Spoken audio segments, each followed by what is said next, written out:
これではーい。切り替えました。皆さん、こんばんは。こんばんは。私たちこの映像これ映像どうする？これ切る。切る？切切りたい。恥恥ずかしいから切りたい。じゃあ、切ります。はい、すいません。皆さんお待たせしました。ちょっと手こずりました。今夜はですね、コルミノの、4話の、同時視聴会を、させていただきたいと思います。そして、ゲストとして、大崎いちかさん出てきていただいております。パチパチ。あら、大崎さん。お先、リスナーになっとるわ、お先。あれスピお先、リクエストをして。ミュートになったな、今。お先、リスナーだな。私ね、表示はスピーカーになってるんですけど、今ミュートになってますね。ミュート。うん。リクエストは知ってる、お先。してますね。あれ今リスナーになったな。スピーカーとして招待。もう一回送りました。おさきさん、承認をしていただけると嬉しいな。少々お待ちください。すいませんね。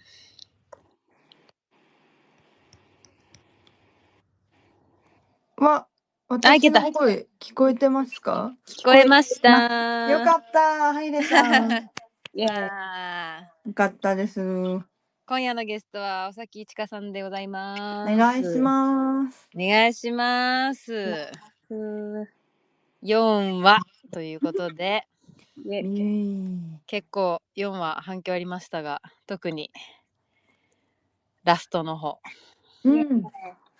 ねえ。で、皆さんすいません。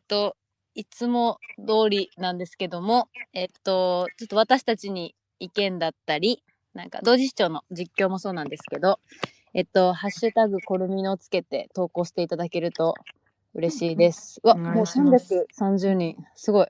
すごい。330人。すごい。早い。多い。ありがとうございます。本当に。それで調べてみます。私たちも。はい。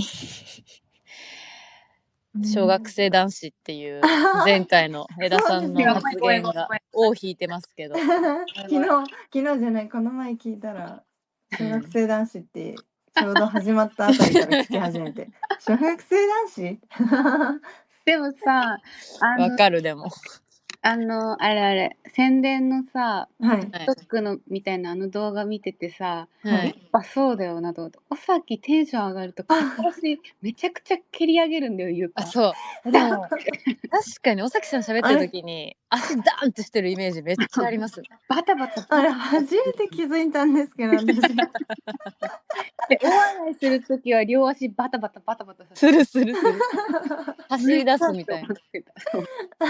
足に出るタイプですね、感情が。間違いない。気づいてなかったんですね。全く気づいてなかったです。マジで結構だったよ。動画見ても気づいてなくて、枝さんに突っ込まれて初めて気づきました。一回うちに全部入れますよね。肘と膝を。そう。グッと入れて、ダン。膝と膝をグッ近づける。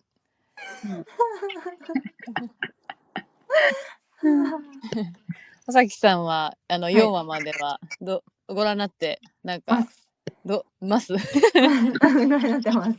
うですか？今の。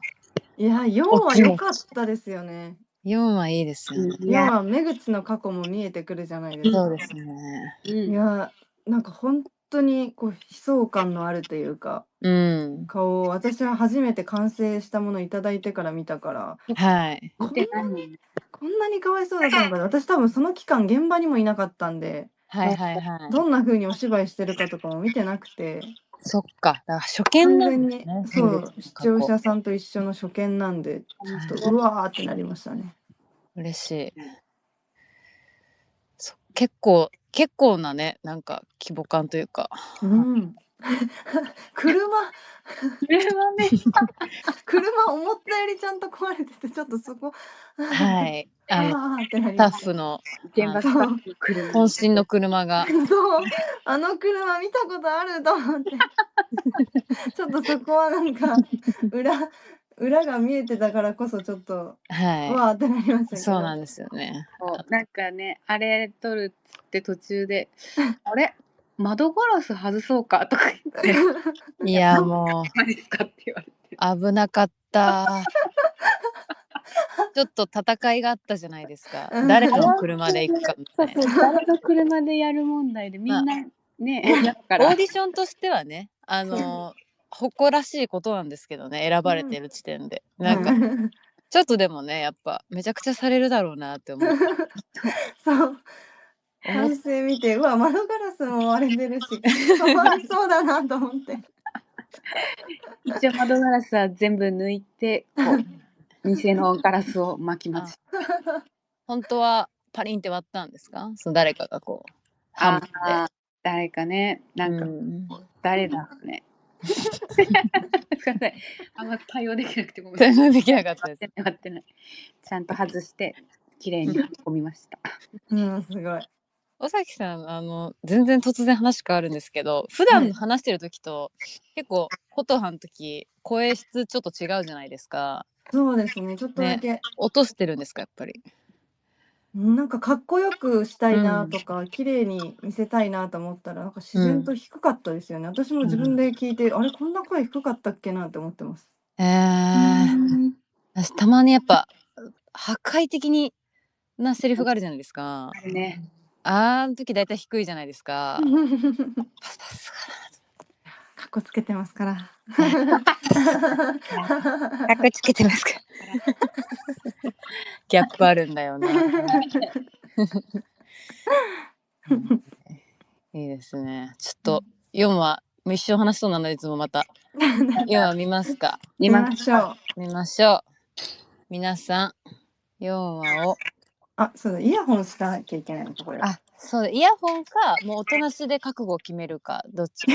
音聞かせてでも尾崎さんだけ流すはありますよ実際。2人とも私たち流さないんで、ちょっと尾崎さんから聞こえてた方が今どこかわかるっていう可能性はあるかもしれないです。いいかも。はい。その方法でやってますか？あれ私はい。尾崎さんね、パッとスピーカーをオフにね、オフになってますというどうね。本当だ。あ、今聞こえました。本当だ。なんか久々に尾崎さんだなと思いました。そういえば尾崎さんだった。そういやこんな感じだったな。そうだった。ヘラヘラ禁止って。そう編集中やっぱずっと琴葉として見てるじゃないですか。向き合ってるから。そうでなんか結構やっぱ琴葉の印象今なってたんですけど、そうだ。そうだね。尾崎だね。じゃあ尾崎さん流せそうなら流せます。広告ありの方がいいんですよねこれ。ちょっとあってもいいかななんて。はい。ね。ちょっと待って、アプリがどこに行ったかわかんない。おい。お待ちします。すいません。ちなみになんか4話ラストもそうなんですけど、5話の予告が結構皆さん話題にしていただいてるようで、もう盛り上がってましたね。もうね盛り上がってましたね。なんか神回みたいななんかニュースまで出てた。ありがとうございます。ありがとうございます。まだね放送してないんですけどね。では私もラストとの5話の予告の流れが結構好きです。いいよね。いいですね。エンディング引っ張っておーって。4話つけられそうですね。でも最初広告から始まるかも。始まってないわ。普通に始まりました。始めないでください。まだです。じゃあ止めました。じゃあ行きましょうか。では皆さん行っていただきまして、3、2、1、尾崎さんお願いします。3、2、1、ドーン。ドーン。始まり方やばいでし気ょ。になる。あれ、これ聞こえてないかな。聞こえてませんね。まあでも、聞こえました。これよ。急に聞こえてきました。じゃない。寒かったですね。寒かったです。ここが一番寒かった。そうなんだよね。おさきさんにね、海入りませんと、工藤さんだけですって言ってね、ゴリゴリウェットスーツ着て、そう、当日入んないって聞いてたのに、ウェットスーツ用意されててびっくりした。ちょっとね、想定より、足元までそう潮が満ちてたっていうね。そうなんです、そうなんです。うんリハより。オープニングです。はい。オープニングだ。そうだ。このでもさ、話がこう進むにつれてオープニングのアニメーションでこう魚が出てきたりとか、はいはい。意味がね。意味が分かってきますよね。はい。花とかもこれから。ちょっとだけね、先取って散らばしていただいてるような感じなんですね。この魚はじゃあ、たくあんをっていうことです違うかもしれない。テーマとしての。テーマとしてそうやってほしいとオーダーしていたので。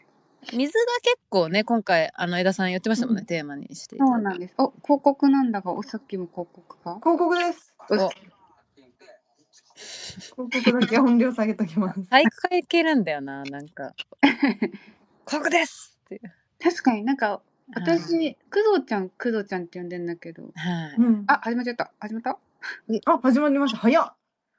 早いですね。これ結構しっかり生々しいですよね。かなり出た、車。そうなんですよ。目口がやっぱり、ねトになる級でってお願いしたんで、かなりやってもらいました。結構だよな、これ。いやー、実際はちょっときついな、これ。これ実際目の前にして私助けに行けないかもな。いや、でもほんとすごいよな。行くな。行くんだ。行くな。行くけどなんか何やってんだってしどろもどろになりそうだ。この周りのね、なんかこう、別に悪いわけでもないけど、絶対手伝わないというこの感じもね。もうね、リアルだ。超リアルムカつく、ここ。撮ってるんじゃないよ。リアルだよな。リアル。まさに今って感じ。ね。トラウマになるよ。これは2話でしたっけ？ 2 話ありましたもんね。血が出てくる。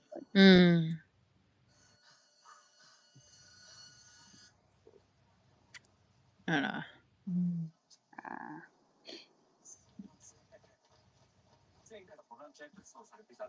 記者出てきた。この記者。丸まま違う記事。本当に。ひどい。こ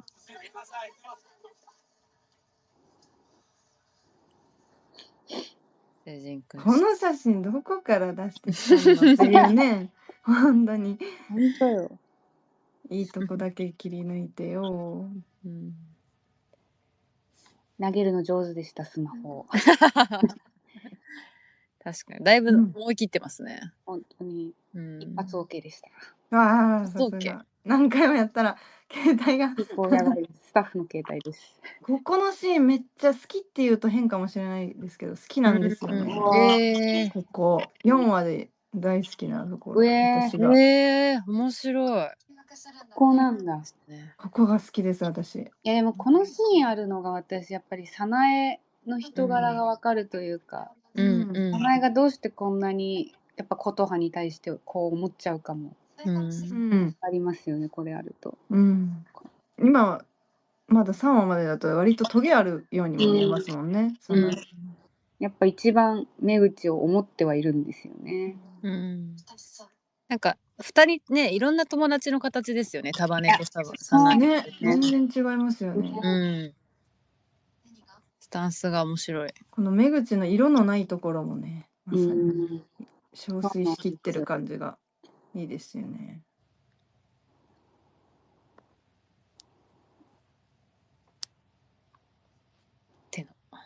そうなんです、このね。この手がね、ううんん。江口は取れないんですよね、この手は。うん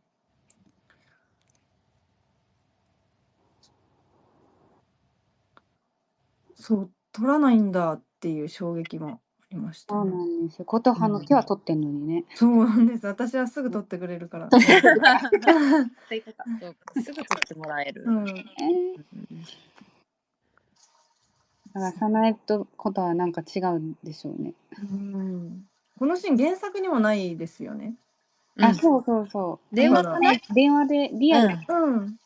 そうですねあって。はないから。いやー、大変だった。これ。これあれはもう。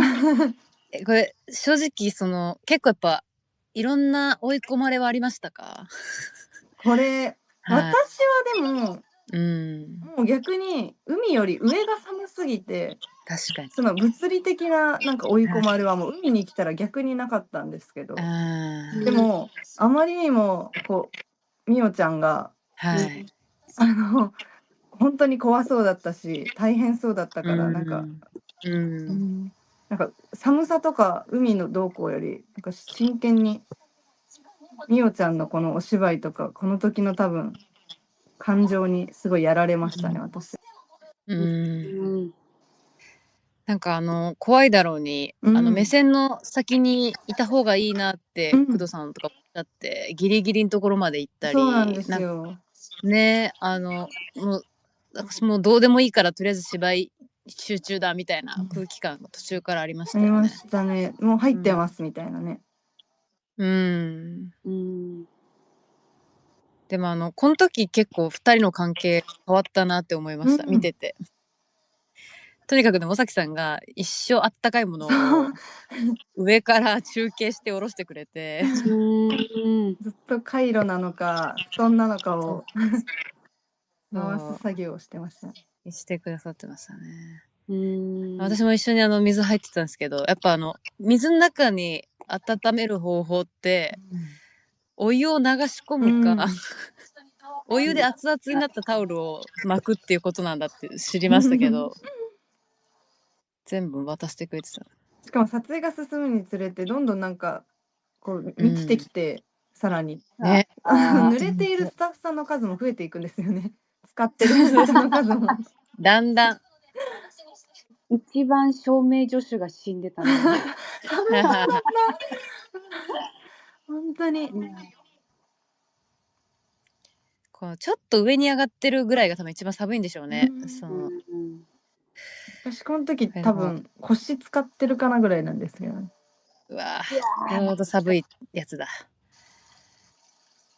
でもこの琴葉のいいシーンだったな。セリフがいいよね。ずっと嫌いじゃないよが。そう。そうなんですよ。ずっと逃げてきたのに。初めて聞く。そう、ここでね。ね。これ。嫌いじゃないよが好きだからになるのは結構大きいですよね。大きいですよ、琴葉にとっては。いや、目口がもうぶち開けてますよね、琴葉は。なんかこの日のこの時めっちゃセリフ飛んだんだよな。本当に不思議な感覚でした。でも出てきてるからその台本で合ってるかわかんないですけどなんかセリフ言おうと思ってなくても出てくるもんだなって後で思いました。素敵ですねそれは。このさ今もう熱いっちゃったけどさ、最後の引きの抱きしめ、もうこれが撮りたかったの一番。めちゃくちゃいい引きですよって、撮り終わった後江田さんがめっちゃ嬉しそうに走ってきた。これが私はもう寒すぎて、よかったです。ならよかったです。誰か隠れてないかなってちょっと探しちゃったもんな、カンパケもらった時。そうですね。はいる。正直私も一回探しましたもん。私頭出てないかな。出てたら消そう CG でって思う。隠れてます。海の日はカットが一番最後でしたもんね。その風景とか抜いたら。本当あれで終わりだったから終わったってなりましたね。すっごい一日でしたよね。上のところから海いやー、だから考えると。朝一雨降ってたもんね。そうなんですよ、もう。今日も降った。これは中止かって思ってたけど、よかった、それで。いやー、ここも好きです、私は、この部屋のシーン。なんか、琴葉がちょっとずつ変わってくというか、ヒント出してくる。これ、海を経てないとこんな喋んないそうだと思うんですよね。目口が命がけでもうそうね、証明というか、うんほぐしに行って、まあそれに受けて、なんかだいぶ自分で喋るってなかなかないですよね、本音が。そうなんだよね。これぐらいしないと心開かないのか。最高のお母さんにしか聞こえないけど。この日すっごいおかゆテイクありましたよね、私。おかゆを手にこぼしまくる。そう、おかゆをちょうどいいぐらいすくって目口にあんするっていうのがめちゃくちゃ私難しくて、めっちゃミスしてたんですよね。いやいや。このヘリみたいなところでカッカッカってやってちょうどいい分量にしてるのめっちゃ上手だなと思ってたんですけど、だいぶ撮ってたんですね。だいぶもう何回もやりました。この水のね。ここのいいですよね。なんかこの音の消えるタイミングと入るタイミングと最高だよね。素晴らしいです、本当に。私もこの水カット大好きです。これがやりたかった。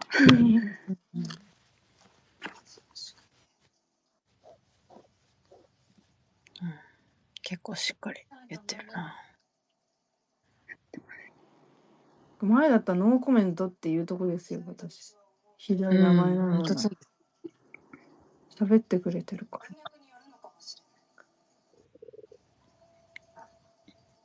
それは美しいのかもね。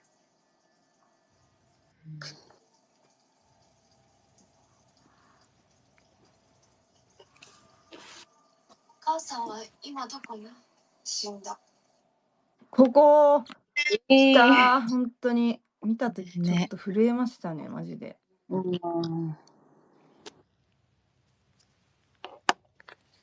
いいよな。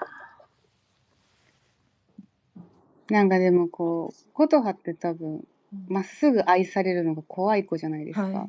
自分の中のコップがこういっぱいになっちゃうのが怖いんだろうなと思ってて。なんか4話はそういう回なのかなと思ってるんですよ。まさになんかすごいうまくいっていると思いきやそうはいかない感じが。そうなんですよね。普通だったらそれで嬉しくなって終わるところが恐怖になっちゃうのが。ね、やばいやばいって溜まってきちゃってるなっていう。そうなんです。やばいってなってるの。ね、これ愛を受けちゃってるなってね。そうなんですよ。しかし束ねいいな。いい。本当この2人のシーン好き。2話3話の食堂のシーンとかもすごい良かったですよね。ああ、よかった。よかったよね。なんて落ち着くんだろうと思って。そう。束ねが一番俯瞰できてるから。本当いい友達。私もこうでありたい。喋り方も安心するしな。こう必要以上に介入していかないとこがね。そうそう。なんか声からマイナスイオン出てる感じする。する。そうなんだよな。ヒーリング効果なんかある。束ねに何言っても責められなそうでいいですよね。いい。ね。漢字単体だと問題ないけど、組み合わせると悪い意味あるかも。付き合ってあげてるんだもんな。ね。レポートも止めてね、手を。そうですよ。私このクイズがどういったクイズなのかあんまり別に束ね明かされてないじゃないですか。目口もちゃんと言わないし。そうなんですよね。なんとなく多分察してるしみたいな感じのね、この距離感がいいですよね。聞かなくてもわかるんだろうな。みおちゃん耳がちっちゃくて可愛い。あ、そうなんずっと新しい視点です。動揺する急に。ミオが耳ちっちゃい。耳ちそうなんだ。耳ちっちゃいなと思ってたんですけど。でも手足が小さいよね、うん、クドちゃん。うん、ちっちゃい。非常に背大きいのに。そうなんです。手もね、ちっちゃくてびっくりした。ね。背が高いのに、そうなんでなんだろう。不思議。普通背伸びないよね。まあ、一つ言えることは、うん恋愛に正うん。解はないってことだね。上級者だな。上級者なんだよな。アドバイスが恋愛上級者。うん。この、あるじゃないですか、このセリフ。人生。めぐみちゃん。これを追加したんですけど、うん。こっちで。へえ。そうなんですよ。なんでかこれを入れたすぎてお願いして入れたんですけど、撮りながら、あ、これ私自分に言ってほしいんだって。ね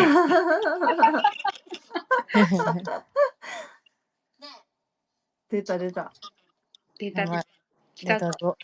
この日、くどちゃんおもろかったな。ずっと怒ってましたねい。なかったから完成見て大笑いですよ。もうすご。こういうことかそっか確かにって。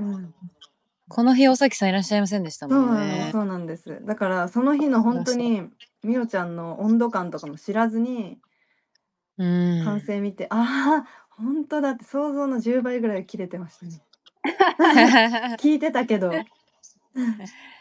結構想像以上の突き飛ばしで、で翌日の嬉しそうさったら尾崎さんの時にもうマジもう差が凄まじかったですよね。やりやんだった。この前はたまたまあんたの番だってあってるわけ。絶妙なんだよな、この村田のキャラって。いやこれ結構橋本にももう相当ね言って削って引き算って言って。淡々とね。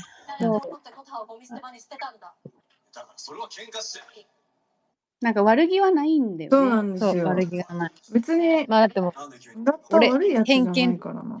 そう。俺偏見とかないけど、このだから、原作にももちろんあったですけど、この言い方は少し違いますけどね、ここの村田の使い方がもうこの作品の中で一番正直初めは悩んでた。あ、ここのさ、へーって付き合ってるっていうところの村田のよりをもとにかく目に光入れるなって言って、目口は入ってるんですけど、かっこいいですよね。いいんじゃないみたいな。偏見とかないしっていうトーンとかも。ね。偏見ないんだよねっていうね。ないんでしたよね。そうそう。本当に悪気ないんだろうなっていうのが本当にだからそれが偏見だとも思ってないんですよね。こう絶妙なんだよな。絶妙ですね。めちゃくちゃ上手にやっていただけたなと思って、橋本さんすごい感謝してます。ぴったり悪気ない感じとか。好きな女を置き去りにしたあんたにもっと前なんてわかんないと思うけど。これ言っていいんですか？突き飛ばし事件。そうですね。事前に工藤ちゃん肩やるよって言って、テストまで肩やってたのに本番かかったらマジ切れしちゃって肩じゃなくて胸のあたりドンってやって村田はマジでびっくりしてる顔です。ガチで驚いてますね。ガチで驚いて現場もドヨってなって。面白い。衣装紫なんですよね。ここ。そうなの。ね。だんだんこう近づいてきちゃう。混じってますよね。混じってきちゃった。なんか恐怖の中ででもなんか結構な愛受けちゃってて、ちょっとこう歩み寄ってみようかなって思ってたんだろうな。そうなんだよな。ことはな。ことは。いや心開いてきてたんだろうな。でもね、目口からしたらわけわかんないよわね。かんない本当に。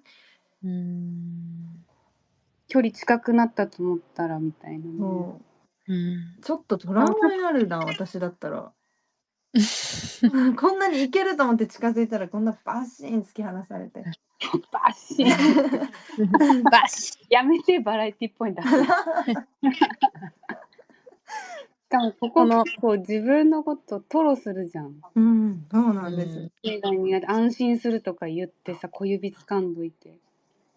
でもいけない。まあね、拒否。まあね。萩原さんこっち側だからわかるんですそうね。拒否ではない。難しいですよねこれね。すぐこっちになっちゃうの覚悟あんのみたいななんか。そうなんだね。覚悟ずっとあるけどって気持ちだけどね、こっちからしたら。ドラマの話じゃないもしかして。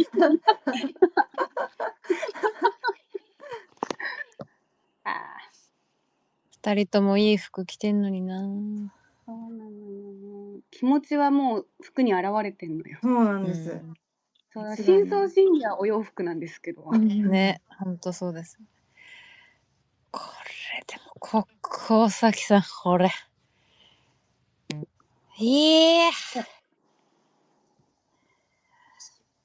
すごいまっすぐ伝わってきますよね、目口の言葉って。そうなんだよな。でも琴葉いろいろレイヤーありすぎて届かないんだよな。触れようとするともう離れちゃうし話しちゃうから。頑張ってんだよなずっと目口は。怖いんですよね。とにかく怖いんですよねもう。そうなんだよね。幸せ恐怖症こと。来た。このキラーショット。これよ。爆湧きしましたもん。もう現場でうわーこれやばい。おさきさんこれが見たかったすごいって言いに行ったらおさきさんはそんなどころじゃなかった。じゃなかったです。本当に。正直ちょっと記憶曖昧でまた。ですよね。すいません。そらもう渾身だわ。よかったな。これは。なんと冷たい。なんとも言えないこの。私これは口角片方を上げて笑うの超好きなんだよな。わかります。おさきさんそれあれ研究っていうか琴葉でやってた時自然とされてるんですか？なんかそこまで片方上がってるつもりなかったんですけど。そうなんだ。1話でしたっけ？1話の村田にもこんな顔してたんですよね。ちょっと私まずねゴミ捨て場のところからもうそれだもんね。そうですよ。いつもなんかあっていう瞬間に片口角で笑うんですよね。ちょっと諦めてたりとかなんかこう感情が混じってる時あるよね。そうですね。でも私これちょっと現実世界でもやってる気してて、この片方だけでやってるやつすごい妹に卑屈って言われるんですよね。やばい、まあ卑屈ではある。そうそれがちょっと出てたかもしれない。やばすぎる。お先出てた。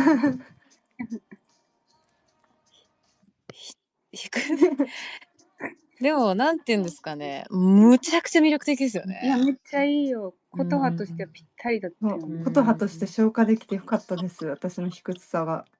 よかった。卑屈で。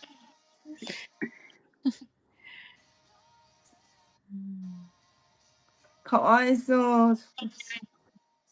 また青なんだよ服がな。そうなんだよ。来た。よいしょ。まあご本人としてはするよね。はい。いやいいですね。やっぱコルミの最高。4号がもうとにかく好き。でも私6も好き。そんなん言い始めたら8も好き。全部好きになる。でもいいですねやっぱ4。いいっすね。一個一個のシーンがこうギュッとしてて。本当に。いやー、4話もやっぱ良かったですよね。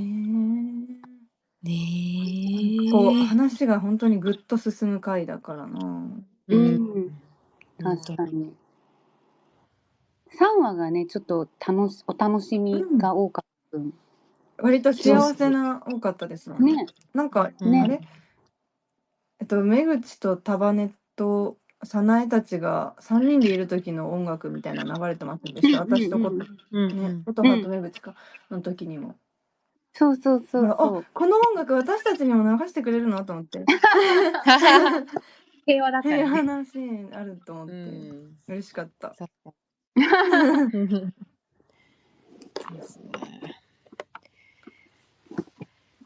いやでもちょっとこっからですね。結構ね。こっからこの原作のね方にもなんか近づくほど離れていく女と、絶対に幸せを諦めない女を巡る、っていう物語って書いてましたけど。そうなんだ。もうマジその通りだね。本当そうですよね。近づけば離れていく女が。本当にまさに4話も離れましたもんね。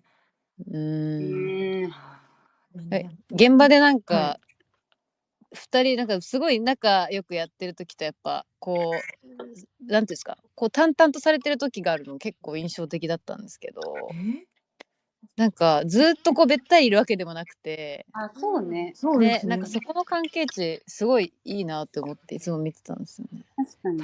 楽しいってなってるシーンとか割とキャッキャしてるんですけど。ね、やっぱりみおちは真面目だから台本とかもしっかり直前までこう読んでやってるから、そこに私はちょっとキャーキャーキャーなんでいけないから行かないでほしい。いけないと思って、そこちょっとなんかこうその行きたさは枝さんとかにぶつけてバタバタしてる。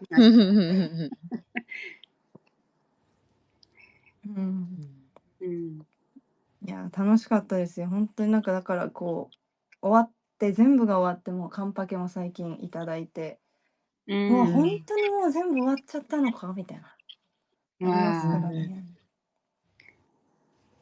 だから今日も楽しみにしてましたから、私はこのまたコルミノに関われるっていうこの機会。あら嬉しい。でもなんかこうやっぱ現場って毎日ほぼ一緒にいるじゃないですか。あれでなんか終わると本当スパッと会わなくなるからね、寂しいですよね。あれマジで不思議体験ですよね。不思議体験。あんな一緒にいたのに。そうなんですよね。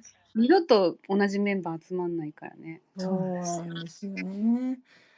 でもなんかいつも最後までこうずっと気持ちが残ってるみたいな状態なのがもう寂しすぎて、なんか嬉しいです。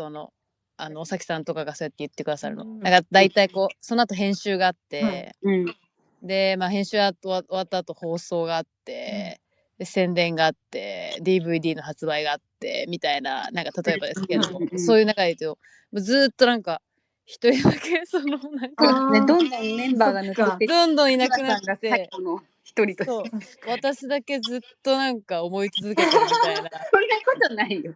なんかちょっとでも確かに状況は確かにそうなんですよ。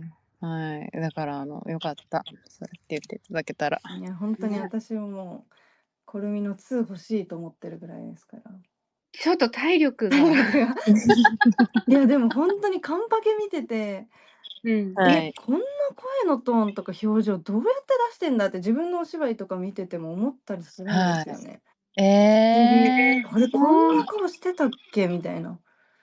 こんなのもう今できないかもって思ってるから、2やらないべきか。ちなみに私も全然そういったそのこと分かってないんですけど、なんかやっぱその期間としてずっとこう生活されるんですか？尾崎さんの場合ってなんかこういわゆることはとして、その気持ちすぐ戻りづらいっていうのって、なんかこう割と普段から変えてるタイプなんですか？いや、普段は全くですよ。小5ですから、私小5男子なんで。確かにだんだん足踏み鳴らして笑ってはいた。そうなんですよ。ギリギリまで集中しないっていう戦法でしか、集中力を持続させられないタイプなので、私は。はいはいはい。ね、いろんなアプローチがありますもんね。そうなんですよね。そう。へえ。そうか。なんかね、写真道先生、書いてらっしゃるものは実はあるんですよね。その恋の証明ね。ね。そうなんですよ。めちゃくちゃ楽しい話ではありましたが、体力。おさきが言ってた、くどちゃんとおさきはお芝居に対してのスタンスっていうか、集中力みたいな、人それぞれ持ってるポテンシャルが違うから、なんかその現場での過ごし方とかも、さっきくどちゃんはギリギリまでこう、台本と向き合ってて、おさきはこうできるだけ手放しといてスタートかかったら入るみたいな、なんかそれも見てて分かりやすかったんで、2人のこう違いが、だからこう向き合い方もこっちの向き合い方も分かりやすかったっていうか、だから現場とか結構裏でくどちゃんのカットの時は何度トライしても大体大丈夫だけど、最初の一発目が絶対にいいから、絶対最初の一発目逃しちゃいけないからそれ用の準備をするってみんなでどっちがいい悪いじゃなくて、なんかこう2人の特性があるからね、わかります、ね、そういう連携プレーがしてましたよね、裏でね。もういつもだからとにかくだからみたいな、おさきさんから撮る上でみたいな、もう絶対に一発目だけ逃せない。もうなんか練習しようみたいなんで、なんか劇団プロデューサーか劇団俳優部演出部みたいなんで、なんか何回かなんかやるんですけど、なんか失笑を買うだけで全然こう想定されない。でもとにかく準備を万全にして入ってもらわないといけないからみたいな。で、枝さんもなんかその真剣に見てくれたらいいのに、なんか笑ってるんですよ。そう何の時間みたいな。そうなんかこれ結局何の時間だったのみたいな。リハにもなってない。したら技術チームだけは万全にね、なんかして、ご本人入った時にちょっと照明が違ったとかならないようにみたいな、みんな気遣いでね、本当にありがたいですもん。やってるのに笑われて終わるみたいな。めっちゃ真剣に。おもろいんだもん。どう見てもなんか全然ご本人じゃないから、ちょっと頭回んないし。ひどい。いやでもやっぱり撮ると何方向からも同じお芝居、トライしてもらわなきゃいけない分、やっぱ撮り順とかって大事だから、やっぱ何よりもそのくどちゃん側とおさき側撮るってだったら、じゃあもうおさきから先やろうってありがたかったですもん。本当に。でもそこのタイプの違いも面白いですよね。なんかそんないろいろあるね。ね。本当に、だから本当にみおちゃんには助けられました。みおちゃんが私と同じタイプだったらもう確かに危ないですよね。両方危ない。それでもあれですね、お互いどっちかだったらちょっとややこしいですね。どっちかを先取るわけだからどうせ。いやそうなんです。捨てなきゃいけない、どっちか。本当にだからこうボコとなんかデコがこう、ね、いろんなところでガチッと合ってる2人なんですよね。そうなんですよ。私はこう集中を切り替えるタイプだって言ってましたけど、割とこう、何日もやってると、あれどこがスイッチだっけみたいになる瞬間が何回かあって、朝とかも。なんかふわふわやってるな、リハーサルと思ってるけど、なんかちゃんとみおちゃんを見ると、みおちゃんはめっちゃ目口だから、そうだ、この目口をついていけばいいんだって思い出せる瞬間がたくさんあったから、助かりますよね。ありがたいです。全然関係ないですけど、耳小さくて可愛いってことご本人に伝えました？多分言ってると思います。耳小さくないって。可愛い。耳小さくないって言いました。買っちゃうくないみたいな。買っちゃうくないのやつ。可愛い。ギャルをさってるわ。耳小さくない？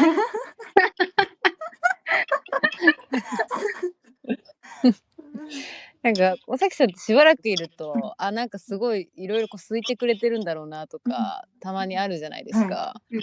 なんかでも一見やっぱこう分かりづらいですよね。そうですよね。めっちゃ言われる。工藤さんってすごいストレート、なんか。まあそういう意味でもちょっと似てると思う。ことかな。確かに。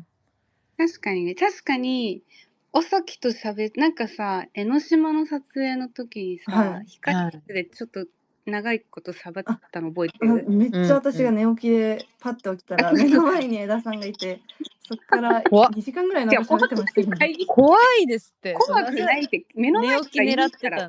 違うよ、私は台本見てたの。そう、座ってて。そういうことですね。バッて。目の前で待ってたわけじゃない。待ってたわけじゃない。目の前にいただけで。目覚めたあのさみたいな。いや、目の前って言い方は机2個ぐらい挟んで向こうにいた。そう失礼いたしました。そう、なんかそれで喋って結構1時間ぐらい全然プライベートな話とかをしてましたね。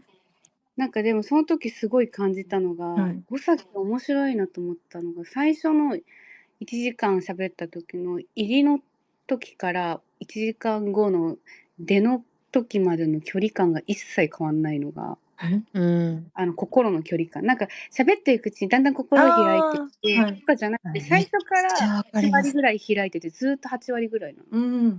そうかも。そうだよ。そうだよ。なんか断定して断定されてもなんかその時に多分工藤ちゃんとかは割と最初こう気使ってるうちにだんだんテンション上がってきて、いろいろペラペラ喋ってくれる。すごいわかります。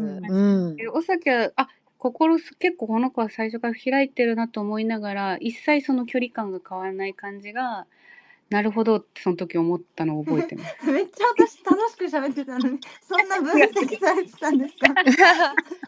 でもめっちゃわかります。初めなんかその話しかけた時になんかめっちゃ感じよくめっちゃ返してくださるから、まあでもそっか、結構社交性あるけどなんかあれなのかなみたいな、割とこう笑顔でガードしてる感じなのかなと思って、そこからそのまま笑顔のガードなのかなって思うままめっちゃいじってくるんであれみたいな、それガードじゃなくて開いてたのかなみたいな、なんか距離感がこう割と一定というか、工藤さんみたいななんかこう、板チョコお願いしますみたいななんかああいう分かりやすいあれでもない、なんかそうらしいなって思いました。尾崎さんの魅力の一つかも。でもある種つかみどころが逆にないというか、社交性あるけど。そうだからなんかこう振り回されそうと思った、男の子になってなのかわかんないけどお酒の好きになっちゃったら、なんかあれ今心開いてくれてないかみたいな。めっちゃ振り回してますね、私も。振り回されそうだと思って。工藤さんも夢見るわけだわ。そうだ、夢見るって言ってくれてましたね。そう、なんかその工藤さんがいろいろこう結構たまにおっしゃるじゃないですか。明らかにもう可愛いみたいなやつ、結構聞こえる距離でおっしゃったり。されてて、そう。でもその時の尾崎さんも一定なんで、なんかそのちょっと嬉しそうなんですけど、でもなんかこうへへみたいな感じでベタベタってなるわけでもなくて、なんかつかみどころがない。この距離感がそうマジこの距離感がみたいな。嬉しい。なんか通ずるものがやっぱあるんですね、役と。あると思いますね。絶妙ななんかこう距離感ですよね、2人ね。終わっちゃったからな、4話も。4話が終わったってことはあと5、6、7、8話しかない。4話しかないのか。いや寂しい。早く見てほしいっていう気持ちと、ずっと盛り上がっててほしい気持ちと、嬉しいです。私本読みの時に尾崎さんと出会ってからその前にも出会ってるのか。いや本読みの時に、なんかやっぱてかそもそもキャスティングもそうなんですけど、なんか尾崎さんのかっこよさというより、かっこよさもそうなんですけども、なんかその今まで知らなかっった人たちも含めて、大きくこれが転機になる作品になるといいなってずっと思ってて、でなんか今思ったよりこういろんななんていうんですか、女性の視聴者さんも含めて、なんか結構特にメロいというメロワードイ、私このコルミナで初めて聞きました。おっしゃってる方結構いますよはい、ね。すごくメロイって言ってくださる方が多くて。はい。私もでもよく分かってないんですけど、メロディーっていうことですか？メロメロメロメってことロじゃないですか。そうだ、音楽って言ってる。音楽、そんなノリノリな感じだった。メロディーっていうことか。音は音楽、やば。分かってます。ごめんごめん。でもすごいどうですかっていうか、おさきさん的にその、なんかメロイ結構聞きますよね、いろんな人のね。聞きます。琴葉メロイもあるし、おさきメロイもあるし、なんか多分いい意味で使ってくださってる言葉だから、なんか嬉しいなと思って、私も人に使おうと思ってメロイねって思いました。嬉しいです。絶妙にあれなんだよな、自分の気持ちじゃないんで。本当にすごいね。これがおさきさんですよね。使い方合ってんのかな。ちゃんと意味まで調べられてないけど、なんとなくこういう意味かなって妄想でメロイを作り上げてます今。確かにでもメロイってなんか使ったことないな。ないですよ。そうガチ恋みたいなのに近いのかな。そのちょっと皆さん書いてくださってメロイです。メロイは結局どの感じで使うんでしょう。そのうちの犬メロイは違うっていうことですかね。私もそれで言ったら私もうちの犬メロイよね。メロイってなるよね。そうか。そうメロイなんかメロメロしちゃうってことなんですかね。どうなんだろう。エモいの次に流行る言葉かも。メロイ。確かになんだろうね。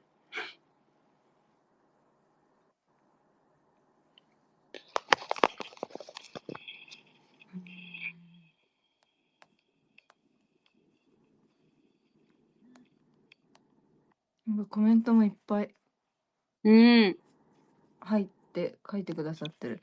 人をメロメロにさせる魅力に満ちているメロイですかね。なるほど。確かに。そういう。だからいろんなのに使えるかもね。ツンデレの人見ていろんなってもメロイって言える。確かに可愛いなっていうなんか、意味でもメロイかも。確かに。人をこう翻弄なんだメロイ。メロイについて考えちゃう。使ったことないから。でもすごいコメントとかでもメロイって言ってくださる方多いから嬉しい。まさにこれです。メロイとメロメロになるほどかっこいいかわいいメロメロになるといった意味のネットスラング若者言葉です。へえ。ありがとうございます。調べてくださって。使おう。私も使う。メロイね。本当だ。使う。ありがとうございます。尾崎さんが言うと全部チャラく聞こえる。そうだ。ひどい。こんなに真剣なのに。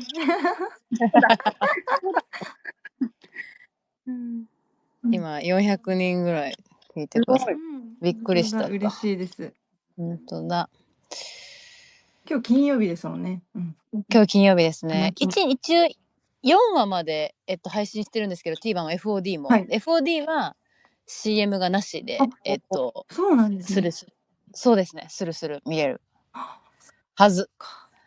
でTVer に関しては123がそのまま残って4話が1週間で消えちゃうので、なので一気見は多分今週だけです可能なのが。はい。FOD はいけますけどねっていう。見てほしい。もしまだの方はぜひぜひ。ぜひぜひです。上浦さんがさっき LINE でね、海外の反応もみたいな。そうなんですよ。なんか中国の雑誌媒体の方からなんか人気ですよっていう連絡がありましたね。嬉しいです。はい、嬉しい。本当に。中国の方もちょっと中国語喋れないですが、ちょっと届けられないけど言葉は。そうだね。コメントでも結構書いてくださってる方、ありますよね。翻訳して私は見てますけど、嬉しいです。なんか嬉しいですね。海外の方にもこう評価していただいてありがとうございます。はい。ありがとうございます。本当に嬉しいな。ね、すごい考察してくださって、さっき X で私あげちゃったんだけど、はい。ブログ。ノートなんか。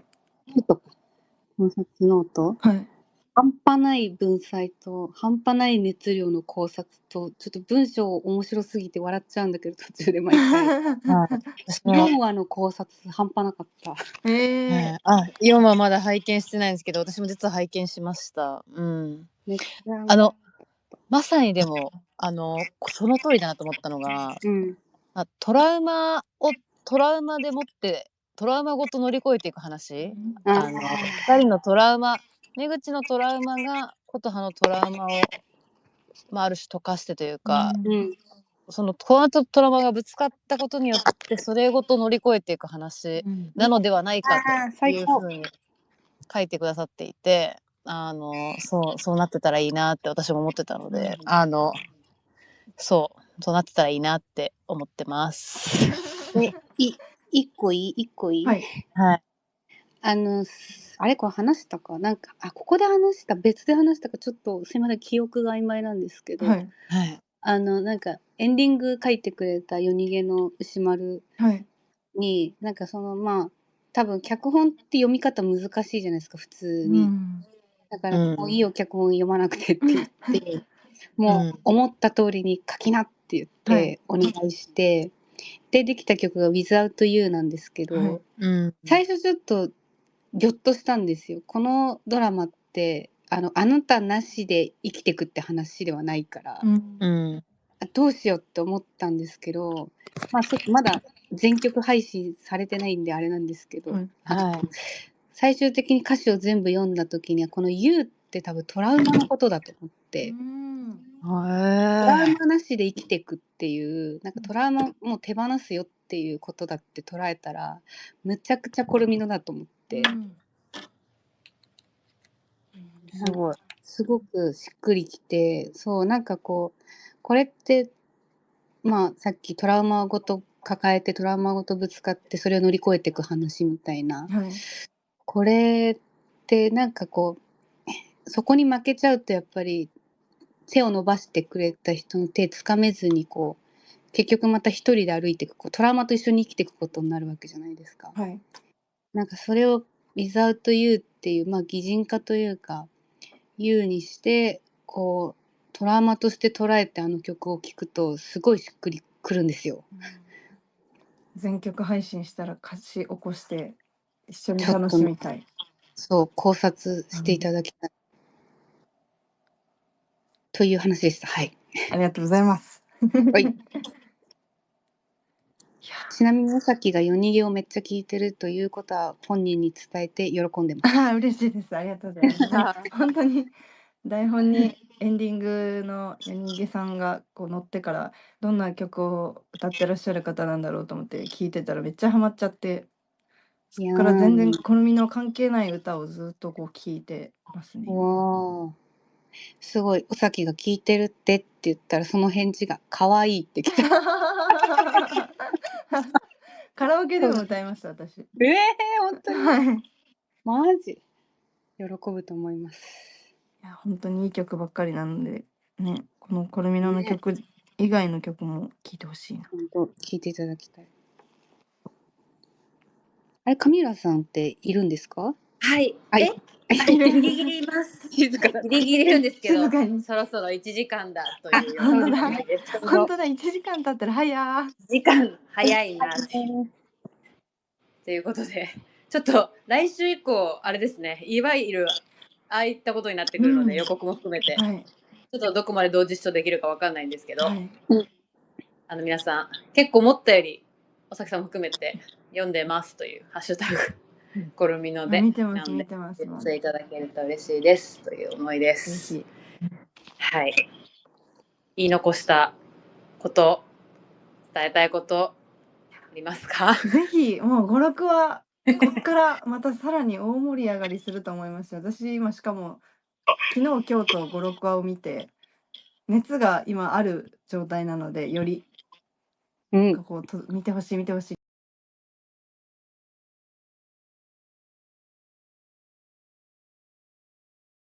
怖いですね。見てください。念です、まじないじゃない。まじないじゃないです。念です。念です。じゃあ、まじないがかかった皆さん、よろしくお願いします。すいません。まじないがかかりました。じゃあ、かかった皆さん。じゃあ、ちょっとまた次回、はい、お会いできますようにということで。お願いします。はい、いつも締め方が信じられないぐらい下手なので、本当今日の感想を含めてまた、はい、ハッシュタグコルミノでつぶやいてください。お願いします。枝さんも大丈夫ですか？言い残したこと大丈夫ですか？来週、再来週お願いします。お願いします。そうですね。ちょっとその来週は本当にここまでできるんだって思った回なので、まあ予告でもちょっと出てますが、はい、神回です。これだけ見てほしい。神回です。神回。神回ね。神回になるといいですね。そこは話題になるといいなと思ってますね。はい。ということで、何卒よろしくお願いします。お願いします。ありがとうございます。では、おやすみなさい。ありがとうございました。ありがとうございました。おやすみなさい。はい。